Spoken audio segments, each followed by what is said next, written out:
What's up, YouTube world? It's Luke. I haven't made a video in a long time on here. Don't even know where to start. Last night I got on here and I looked and saw all the videos that I had previously made in the past, and it was hilarious. Total different person. Just wow. I don't even know where to start.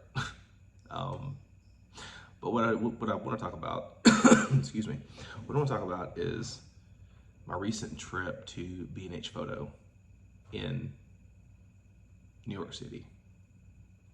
Spoke with several big name camera brands, Canon, Sony, even Nikon, Fuji. And everybody is saying the same thing. Cameras are just not getting better because they're pretty much as good as they're going to get. What's the next step? I don't know. I really don't know. I feel like over and over and over again, we have this regurgitated content from people like Peter McKinnon, Maddie, all these guys. They're great guys, and I think they have great content, but it's kind of stale. Same thing. I mean, even Peter McKinnon went to film, still shoots film, a lot of film, because the digital world has become sterile, very boring.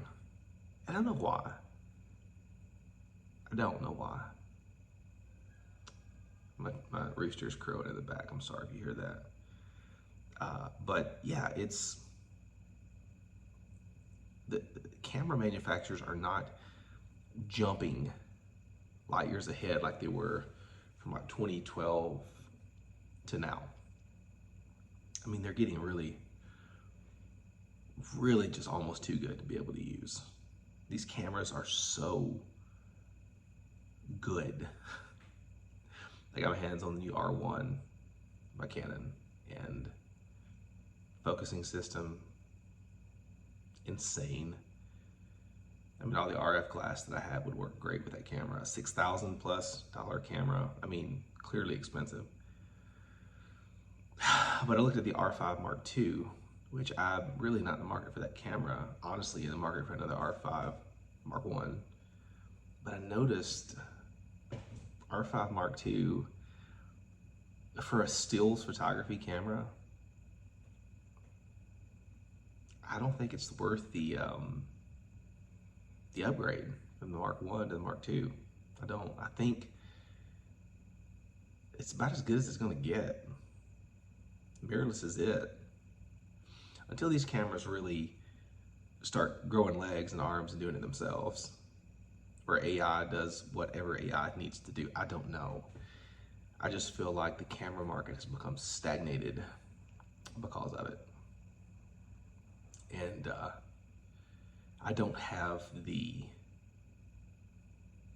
burning desire to look at cameras and follow influencers like Tony and Chelsea Northrup. I don't find them interesting anymore like I used to. And maybe it's because I've grown up a little bit more. I just don't.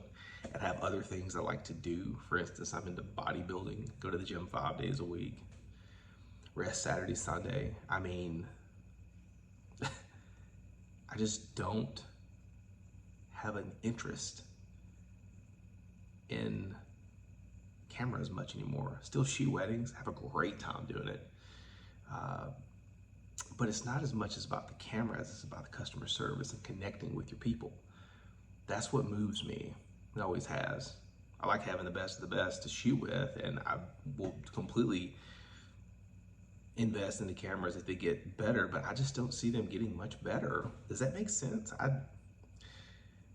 Roast me in the comments if I'm totally off or I'm maybe onto something, but it seems as if these cameras are just as good as it is gonna get.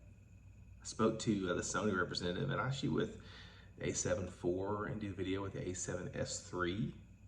And he's like, you've got the bread, whatever, you know, you have probably the best, top of the line. I mean, yeah, you could do the R, not the R, the A7 R5 or whatever, but like, you know,